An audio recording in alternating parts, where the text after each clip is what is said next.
নমস্কার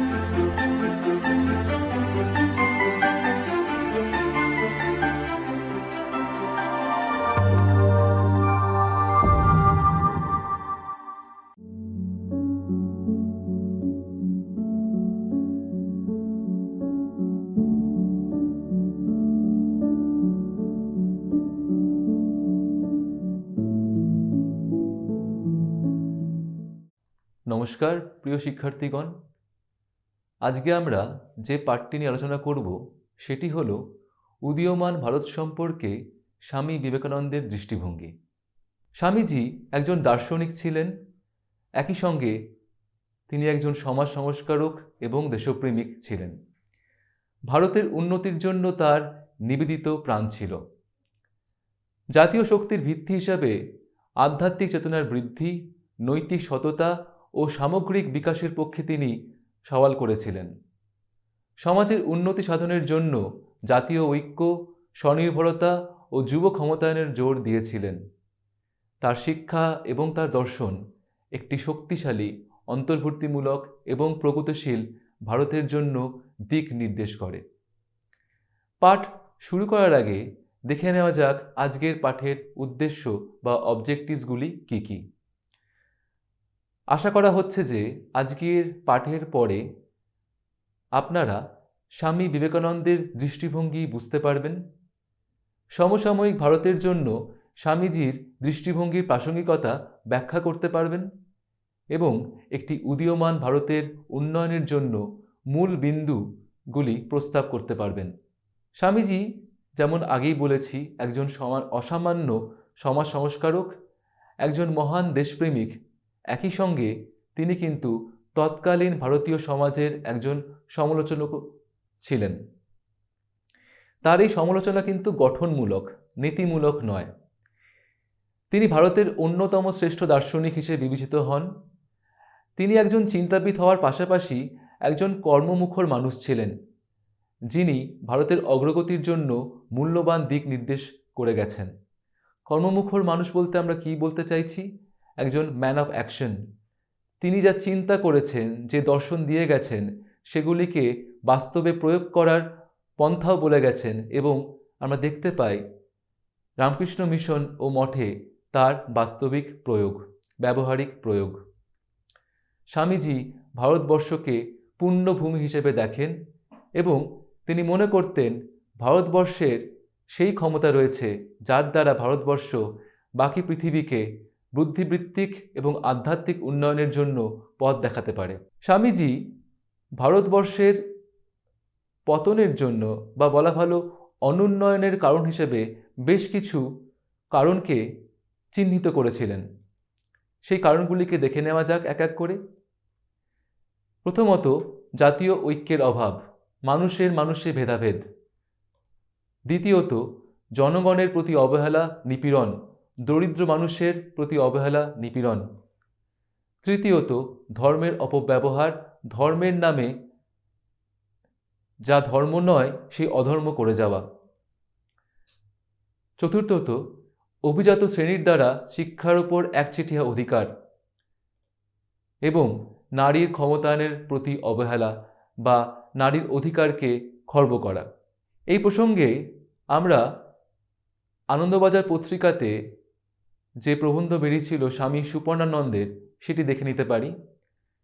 তিনি বলছেন, সেবা তার কাছে মুক্তির উপায় হয়েছে, তার পক্ষেই তাই ভারত উদ্ধারের বার্তা বয়ে আনা সম্ভব। তিনি তা করেছেনও। সেই সময়ে পাশ্চাত্য সভ্যতা ও সংস্কৃতি কাছে আমরা মাথা বিকিয়ে দিয়েছিলাম। ফলস্বরূপ ভয়ানক দারিদ্র্য, দুর্ভিক্ষ, অশিক্ষা নিয়েছিলাম। আত্মশ্রদ্ধা, আত্মবিশ্বাস বলে কিছু ছিল না। দেশ ছিল লজ্জিত, আত্মগ্লানিতে দীর্ণ। আমরা দেখতে পাচ্ছি স্বামীজির মত অনুযায়ী সেবা হচ্ছে মুক্তি পাওয়ার উপায়। স্বামীজিকে আমরা চিনি একজন বেদান্তিক সন্ন্যাসী রূপে। তাই আমরা এখান থেকে দেখতে পাচ্ছি তার মত অনুযায়ী ঈশ্বর সাধনাই মুক্তির উপায় নয়, মানুষের সেবা মুক্তির উপায়। এবার আমরা এক এক করে স্বামীজির শিক্ষা ও দর্শনগুলি দেখে নেব। প্রথমত, দেশের প্রতি ভালোবাসা, love for the nation. Swamiji জাতির প্রতি নিঃস্বার্থ ভালোবাসার পক্ষে কথা বলেছিলেন। তিনি ভারতীয়দের তাদের সমৃদ্ধ সাংস্কৃতিক ও ঐতিহাসিক ঐতিহ্যকে সম্মান করতে উৎসাহিত করেন। তিনি বলেছিলেন যে এই মূল্যবোধগুলি ভারতীয় পরিচয়ে গভীরভাবে নিহিত। তিনি অন্ধভাবে পাশ্চাত্য সভ্যতা সংস্কৃতি অবলম্বন করার বিরুদ্ধে আমাদের সতর্ক করেছিলেন এবং ভারতের যে অনন্য সাংস্কৃতিক ঐতিহ্য তাকে সংরক্ষণের উপরে জোর দিয়েছিলেন। বর্তমান যুগে দাঁড়িয়ে আমরা দেখতে পাই স্বামীজির এই দর্শন কতটা প্রাসঙ্গিক।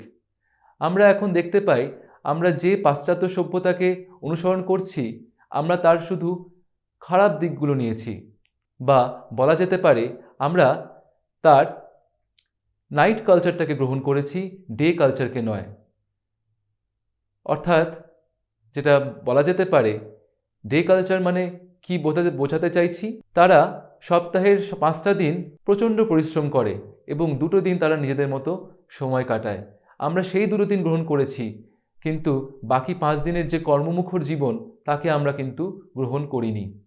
পরবর্তী বিন্দুটি হলো চরিত্র গঠন, অর্থাৎ ক্যারেক্টার বিল্ডিং।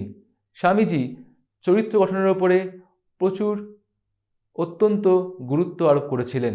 তিনি মনে করতেন একটি শক্তিশালী জাতির ভিত্তি হচ্ছে তার চরিত্র।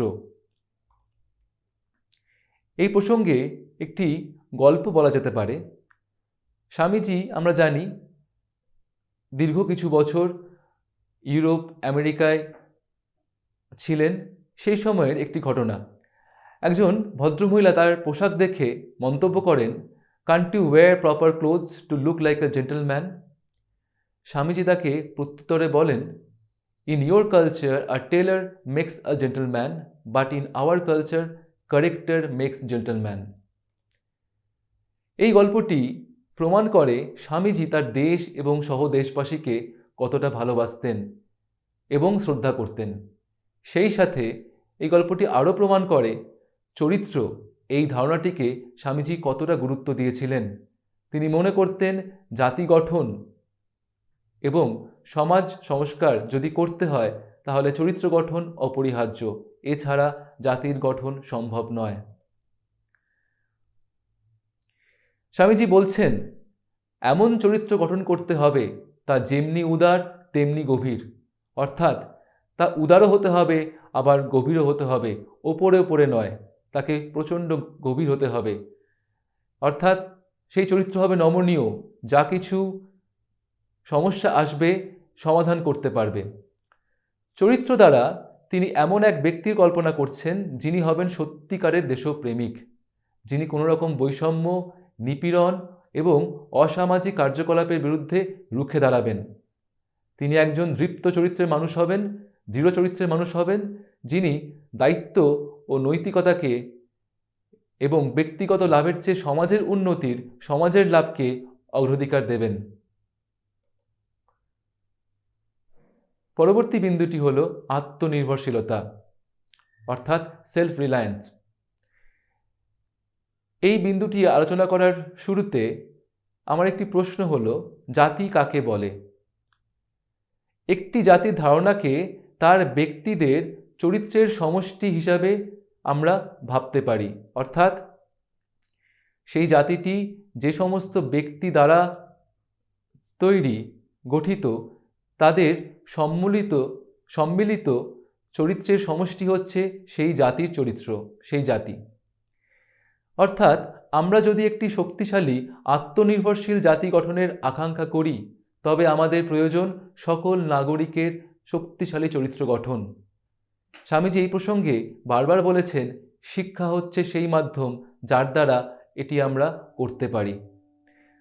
আমরা শক্তিশালী স্বনির্ভর দেশ হয়ে উঠলেও চরিত্রের অভাবে তা বেশি দিন টিকিয়ে রাখতে পারবো না। যদি আমাদের শক্তিশালী চরিত্র না থাকে, যদি আমাদের আত্মনির্ভরশীলতা না থাকে, তাহলে আমরা আমাদের দেশকে শক্তিশালী করে রাখতে পারবো না। এই স্বামীজি বারবার বলেছেন, বিভিন্ন তার লেখার মধ্যে, তার পত্রের মধ্যে, বার্তালাপের মধ্যে আমরা এই বার্তাটাই দেখতে পাই। তিনি বলছেন জনসাধারণকে যদি আত্মনির্ভরশীল হতে শেখানো না যায় তবে জগতের সমগ্র ঐশ্বর্য ভারতের একটি ক্ষুদ্র গ্রামের পক্ষেও পর্যাপ্ত সাহায্য হবে না। খুব যথার্থ এক বাণী। আমরা যদি নিজেদের কাজ নিজেরা শিখতে না পারি, না করতে পারি, তাহলে বাইরে থেকে যত অনুদান আসুক সেটি কম পড়বে।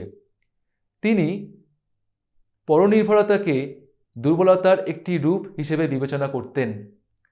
তিনি জাতির কাছে আহ্বান জানিয়েছিলেন যে অন্যদের উপরে নির্ভরশীল না হয়ে আত্মনির্ভর হও। অন্যের উপর নির্ভরশীলতা মানে দুর্বলতা। তিনি ব্যক্তি এবং জাতি উভয়কেই দৃঢ় সংকল্পের সঙ্গে সামাজিক সমস্যা, চ্যালেঞ্জ মোকাবিলা করার জন্য অনুপ্রাণিত করেছিলেন। একটি আত্মনির্ভরশীল, একীভূত অর্থাৎ ইন্টিগ্রেটেড ভারত গড়ে তোলার আহ্বান জানিয়েছিলেন।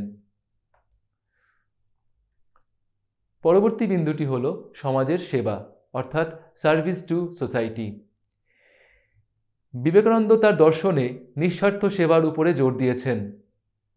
তিনি বলছেন, আমাদের নিম্ন শ্রেণীর জন্য কর্তব্য এই কেবল তাহাদিওকে শিক্ষা দেওয়া এবং তাদের বিনষ্টপ্রায় ব্যক্তিত্ববোধ জাগাইয়া তোলা। তিনি যে সেবার কথা বলছেন সেই সেবা শুধুমাত্র দান ধ্যান নয়।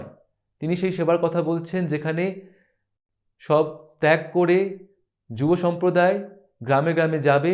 তারা ধর্মশিক্ষা শুধু দেবে না, তারা তাদেরকে লৌকিক শিক্ষাও দেবে, বিদ্যা দেবে। তিনি এক জায়গাতে বলছেন যে তার পরিকল্পনা এই যে তার সহ সন্ন্যাসী ভ্রাতাগণ গ্রামে গ্রামে যাবে এবং সঙ্গে যাবে দুটি ম্যাপ নিয়ে, দুটি বই নিয়ে, এবং গ্রামের যারা দরিদ্র অশিক্ষিত মানুষ তাদেরকে সেই ম্যাপ দেখাবে, বাকি বিশ্বের সঙ্গে পরিচয় ঘটাবে। তিনি বলছেন এও অনেক বড় সেবা। তিনি বিশ্বাস করতেন যে মানুষের জীবনযাপনের আসল উদ্দেশ্য হল অন্যদের সেবা এবং সমাজ কল্যাণ। তিনি বলছেন এই জীবন ক্ষণভঙ্গুর, জগতের ধন মান ঐশ্বর্য সকলেই ক্ষণস্থায়ী, তাহারাই যথার্থ জীবিত যাহারা অপরের জন্য জীবন ধারণ করে।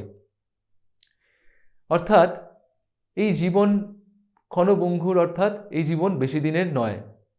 আমরা আজ আছি, কাল নেই।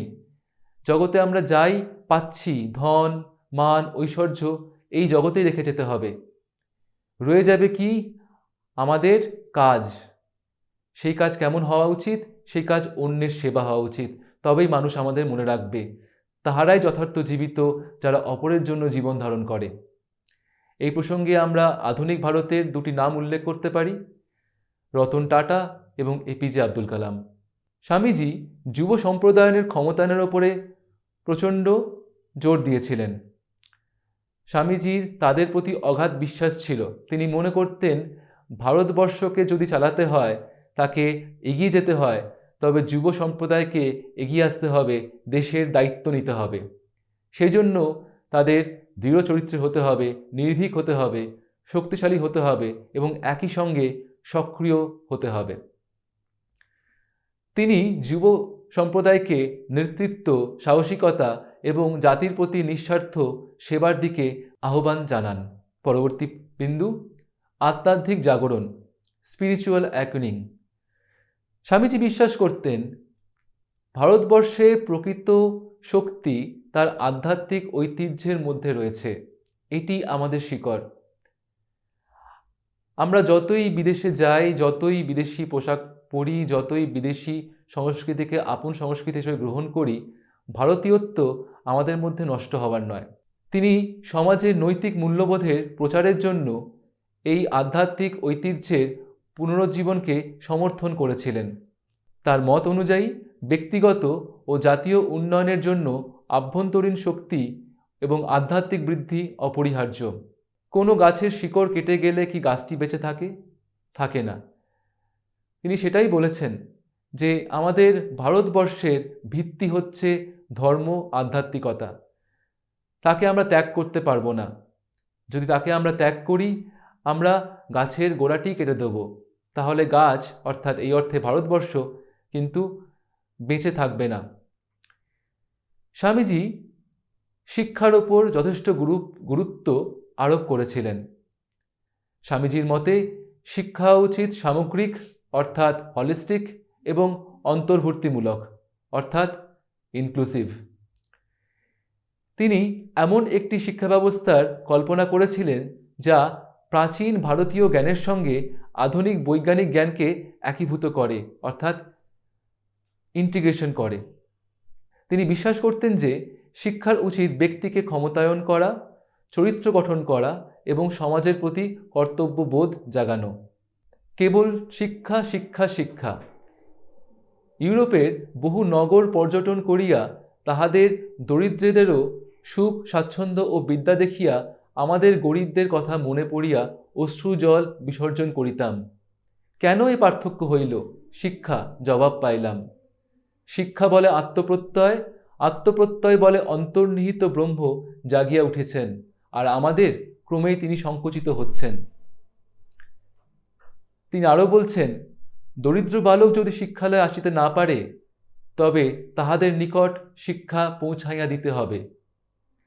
অর্থাৎ স্বামীজি, আমরা দেখতে পাচ্ছি স্বামীজি শিক্ষাকে মাধ্যম করতে চাইছেন। শিক্ষার মাধ্যমে তিনি বলছেন দরিদ্রতা থেকে মানুষের মুক্তি হতে পারে, শিক্ষাই সেই মাধ্যম হতে পারে মানুষকে তার আত্মমর্যাদা বোধ জাগানোর জন্যে, তার ব্যক্তিত্ব বোধ জাগানোর জন্যে, তার হীনতা দূর করার জন্যে। এবং অনেক সময় এটা হয় যে দরিদ্র বালক, যেহেতু তাদের বাড়িতে মা বাবাকে সাহায্য করতে হয়, নানা কাজে চাষে যেতে হয়, তারা শিক্ষা আলোকে পৌঁছতে পারে না, অর্থাৎ স্কুলে পৌঁছতে পারে না। সেই ক্ষেত্রে আমাদেরকে সেই চাষের জমিতে পৌঁছে যেতে হবে, সেইখানে পৌঁছে যেতে হবে যেখানে সেই বালকটি আছে। বালকটি বাকি সব কিছু ভারসাম্য রেখে ম্যানেজ করে তার নিজের পড়াটুকু করতে পারবে। স্বামীজি আরও বলছেন, শিক্ষা হচ্ছে মানুষের ভেতরের যে পূর্ণতা প্রথম থেকেই বিদ্যমান তারই প্রকাশ।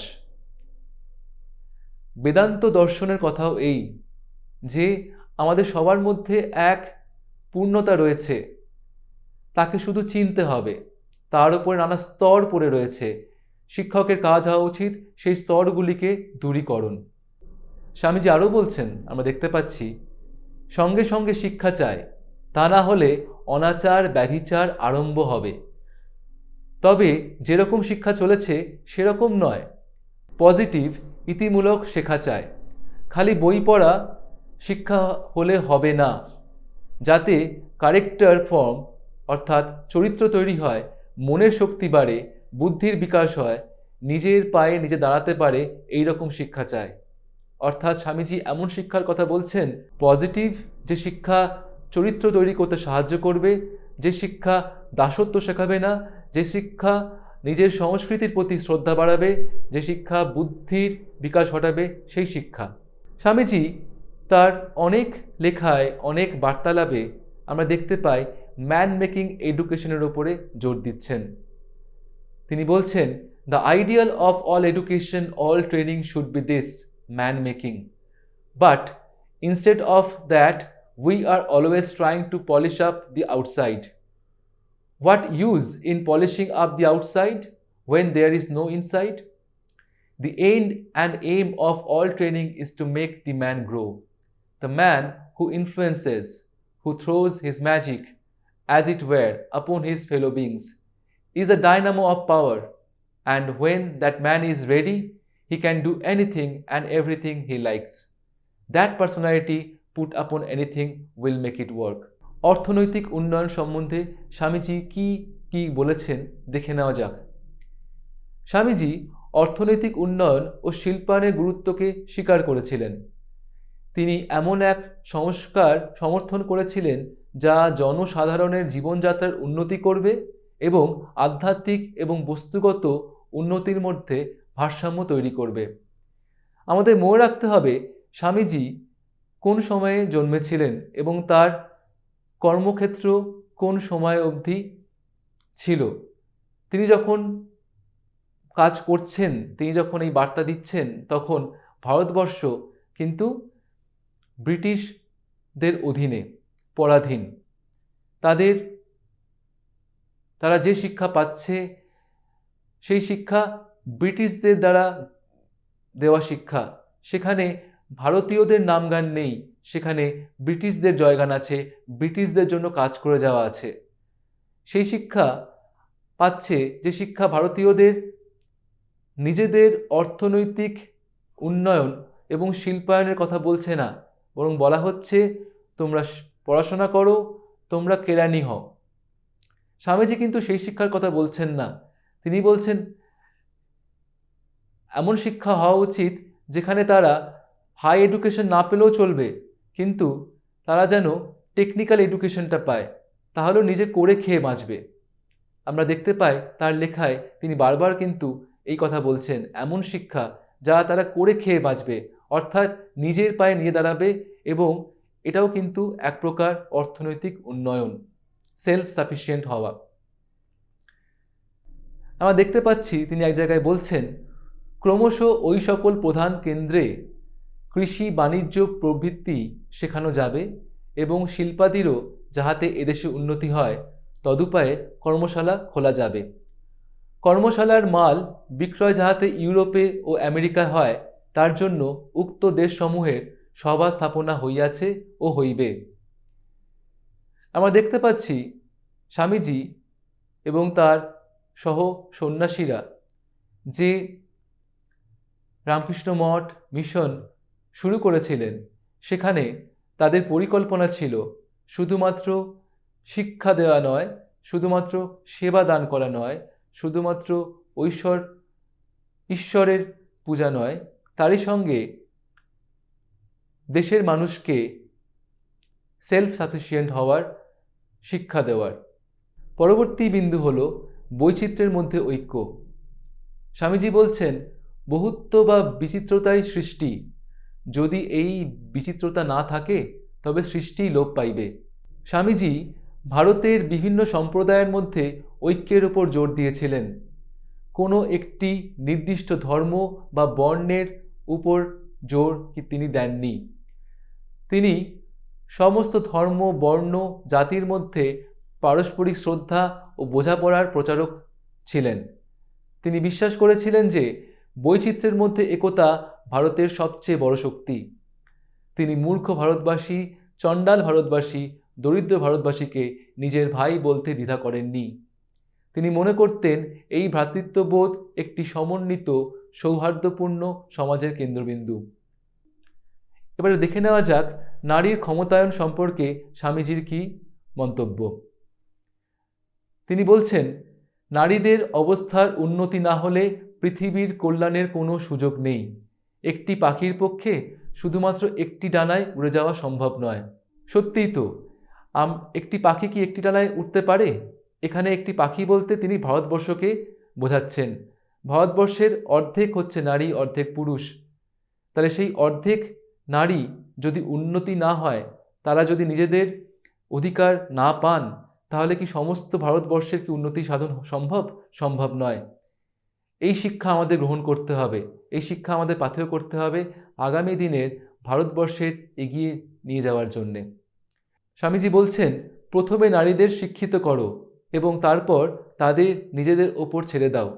তারপর তারাই তোমাকে বলবে তাদের জন্য কি কি সংস্কার প্রয়োজন। স্বামীজি আরও বলছেন, আত্মাতে লিঙ্গভেদ বা জাতিভেদ নেই, তাতে অপূর্ণতা নেই। এই আমাদের দর্শনের কথা। আত্মাতে কোনো লিঙ্গভেদ থাকে? থাকে না। জাতিভেদ থাকে না। আত্মা সম্পূর্ণ, অপূর্ণ নয়। তিনি আরও বলছেন, women will work out their own destinies much better too than man can ever do for them. All the mischief to women has come because men undertook to shape the destiny of women. Swami Vivekananda ভারতবর্ষের উন্নত দেশে পরিণত হতে না পারার জন্য নারীর নিপীড়নকে দায়ী করেছেন। তিনি শিক্ষাকে নারীর উন্নতির হাতিয়ার হিসেবে প্রস্তাব করেছিলেন। এর প্রসঙ্গে বলতে পারি, তিনি শিক্ষাকে শুধু নারী নয়, যে সমস্ত মানুষ পিছিয়ে আছেন, দরিদ্র মানুষ, তাদের উন্নতির হাতিয়ার হিসেবেও প্রস্তাব করেছিলেন। স্বামীজি বিশ্বাস করতেন যে সামাজিক অগ্রগতির জন্য নারীর ক্ষমতায়ন অত্যন্ত গুরুত্বপূর্ণ। তিনি বিশ্বাস করতেন যে ভারতবর্ষের বিকাশ ও উন্নয়ন মহিলাদের মর্যাদা এবং স্বাধীনতা পুনঃ প্রতিষ্ঠার উপর নির্ভর করছে। এখন দেখে নেওয়া যাক আমাদের কর্তব্য কী।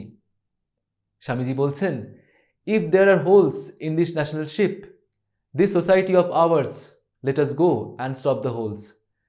Let us gladly do it with our heart's blood, and if we cannot, then let us die. We will make a plug of our brains and put them into the ship, but condemn it never. Swamiji বলতে চাইছেন, ভারতবর্ষের উন্নতি সাধনের জন্য ভারতীয়দের এগিয়ে আসতে হবে, পিছিয়ে থাকলে হবে না। যদি সমাজে কোনো সমস্যা দেখা দেয়, তা সমাধানের জন্য আমাদেরকে এগিয়ে আসতে হবে, অন্যের মুখাপেক্ষী হয়ে থাকা নয়। দরকার পড়লে নিজের জীবন দিয়ে, নিজের বুদ্ধি কাজে লাগিয়ে দেশকে রক্ষা করতে হবে। দেশ যখন সমস্যায় জর্জরিত, তখন দেশের সমালোচনা করা একজন নাগরিকের পক্ষে শোভা পায় না। একজন নাগরিক যদি প্রকৃত দেশপ্রেমিক হিসেবে নিজেকে বলতে চান, বোঝাতে চান, তাহলে কিন্তু তাকে এগিয়ে আসতে হবে, সমালোচনা করা যাবে না। এই প্রসঙ্গে বলতে পারি, আজকাল দেখতে পাই অনেক মানুষজন যারা বিদেশে চলে গেছেন, সে দেশে নাগরিকত্ব গ্রহণ করেছেন, কিন্তু যখন দেশ কোনো সমস্যায় পড়ে, তারাই সবার আগে ছুটে আসেন এবং সোশ্যাল মিডিয়াতে পোস্ট করেন, সমালোচনা করেন দেশের সম্বন্ধে। এটি প্রকৃত মানুষের কাজ হতে পারে না। তিনি আত্মনির্ভরশীলতা, সহানুভূতি, ডিটারমিনেশন, আত্মমর্যাদাবোধ, ব্যক্তিত্ববোধ, আত্মশ্রদ্ধা, এই স্বতন্ত্র গুণগুলির ওপরে জোর দিয়েছিলেন। এই মূল্যবোধগুলিকে মূর্ত করে নাগরিককে একটি উন্নত সমাজে অবদান রাখতে পারে এবং বিশ্বশক্তি হিসাবে ভারত যাতে উত্থান করতে পারে, তা নিশ্চিত করতে হবে। স্বামীজির শিক্ষা ও দর্শনের উপর ভিত্তি করে এবার উদীয়মান ভারতের জন্য কিছু পরামর্শ দেখে নেওয়া যাক। প্রথমত, আধ্যাত্মিক ও নৈতিক মূল্যবোধ পালন। একটি রেজিলিয়েন্ট সমাজ, অর্থাৎ এমন সমাজ আমাদের গড়ে তুলতে হবে যে সমাজ কোনো বিপর্যয়, কোনো পরিবর্তন ইত্যাদির মোকাবিলা করার জন্য যথেষ্ট শক্তিশালী হয়। এর জন্য ভারতীয়দের মধ্যে আধ্যাত্মিক বিকাশ ও নৈতিক সততা গঠনের উপর জোর দিতে হবে। শিক্ষার সংস্কার। স্বামীজির মত অনুযায়ী যদি আমরা চলতে পারি, আমাদের এমন একটি শিক্ষা ব্যবস্থা তৈরি করতে হবে যা আধুনিক জ্ঞানের সঙ্গে আমাদের ঐতিহ্যগত জ্ঞানকে একত্রিত করে। এই প্রসঙ্গে বলতে পারি, নতুন এডুকেশন পলিসি কিন্তু আমাদের সেই দিক নির্দেশ করছে। এমন এক শিক্ষার ব্যবস্থা করতে হবে যা ব্যক্তির চরিত্র গঠনে সহায়তা করবে এবং সেই শিক্ষা হবে সবার জন্য শিক্ষা, কোনো একটি নির্দিষ্ট বর্ণের বা জাতের বা ক্লাসের নয়। মজবুত জাতীয় ঐক্য। আমাদের যে বিভিন্নতা, তার মধ্যে যে আমাদের ঐক্য, সেটি কিন্তু আমাদের সবথেকে বড় শক্তি। একে আমাদের সবাইকে বুঝতে হবে, মান্যতা দিতে হবে। বিভিন্ন সম্প্রদায়ের মধ্যে সম্প্রীতি রক্ষা করতে হবে এবং সামাজিক বিভাজন দূর করতে হবে। তার জন্য যা যা করণীয়, রাষ্ট্রের হোক বা জাতির হোক, আমাদের কিন্তু তা করে যেতে হবে। স্বনির্ভরতার প্রচার। আমাদের দাসত্ব বৃত্তি ত্যাগ করতে হবে। মনের যে শৃঙ্খল আছে তাকে ভেঙে ফেলতে হবে। সেই কারণে আত্মনির্ভরতার জয়গান গাওয়াটা খুবই প্রয়োজন। সেই সাথে অর্থনৈতিক ও সামাজিক স্বাধীনতা অর্জনের জন্য ব্যক্তি এবং জাতির ক্ষমতায়ন করে এমন উদ্যোগকে কিন্তু সমর্থন করতে হবে এবং এই বিষয়ে রাষ্ট্রকে এগিয়ে আসতে হবে। যুব নেতৃত্বকে উৎসাহিত করা। শক্তিশালী নেতা এবং সক্রিয় নাগরিক যারা দেশের কাজে নিজেদের জীবন নিয়োজিত করবেন, এরকম নাগরিক প্রয়োজন। তাই যুব নেতৃত্বকে উৎসাহিত করতে হবে। তাদের জন্য বিভিন্ন যুব উন্নয়নমূলক কর্মসূচি গ্রহণ করতে হবে, তাতে আমাদের বিনিয়োগ করতে হবে। সমাজের সেবাকে অগ্রাধিকার দিতে হবে। একটি সহানুভূতিশীল, যত্নশীল জাতি তৈরি করতে নিঃস্বার্থ সেবাকে উৎসাহিত করতে হবে। এই বিষয়ে দরকার পড়লে রাষ্ট্রকে সিদ্ধান্ত নিতে হবে, অর্থাৎ প্রত্যেক নাগরিককে বছরের কিছুদিন জাতির সেবায় নিয়োজিত থাকতে হবে। সে সংক্রান্ত কোনো বিল আনা যেতে পারে। উপসংহারে আমরা বলতে পারি, উদীয়মান ভারত সম্পর্কে স্বামীজির দৃষ্টিভঙ্গি সম্বন্ধে আমরা জেনেছি। ভবিষ্যৎ ভারতের জন্য স্বামীজির কি উপদেশ সেগুলি আমরা জেনেছি। দেশবাসীর প্রতি তার কি বার্তা সেগুলি আমরা দেখেছি এবং ভারতকে বিশ্ব শক্তিতে রূপান্তরিত বা পরিণত করার জন্য কি কি পদক্ষেপ নেওয়া যেতে পারে, কি কি দিকে কাজ করা যেতে পারে সেই সংক্রান্ত পরামর্শ আমরা আজকে আলোচনা করেছি। এইবার দেখে নেওয়া যাক সম্ভাব্য প্রশ্নসমূহ। প্রথম প্রশ্নটি হলো, স্বামী বিবেকানন্দ কেন জাতি গঠনের জন্য চরিত্র গঠনের উপর জোর দিয়েছিলেন, ব্যাখ্যা করুন। কিভাবে নিঃস্বার্থ সেবা ধারণাটি জাতি উন্নয়নের ধারণার সাথে সামঞ্জস্যপূর্ণ, আধুনিক যুগে এর প্রাসঙ্গিকতা আলোচনা করুন। তৃতীয় প্রশ্ন হতে পারে, উদীয়মান ভারতের রূপকল্পে অবদান রাখার জন্য নাগরিকরা কি কি পদক্ষেপ দিতে পারেন বা নিতে পারেন আলোচনা করুন। স্বামীজির মত অনুযায়ী কোনো দেশের অগ্রগতির ক্ষেত্রে নারীর ভূমিকা কি হওয়া উচিত, ব্যাখ্যা করুন। আজকের এই পাঠটি আশা করি আপনাদের বুঝতে কোনো রকম অসুবিধা হয়নি। আজকের পাঠ তাহলে এখানেই শেষ করছি। ধন্যবাদ।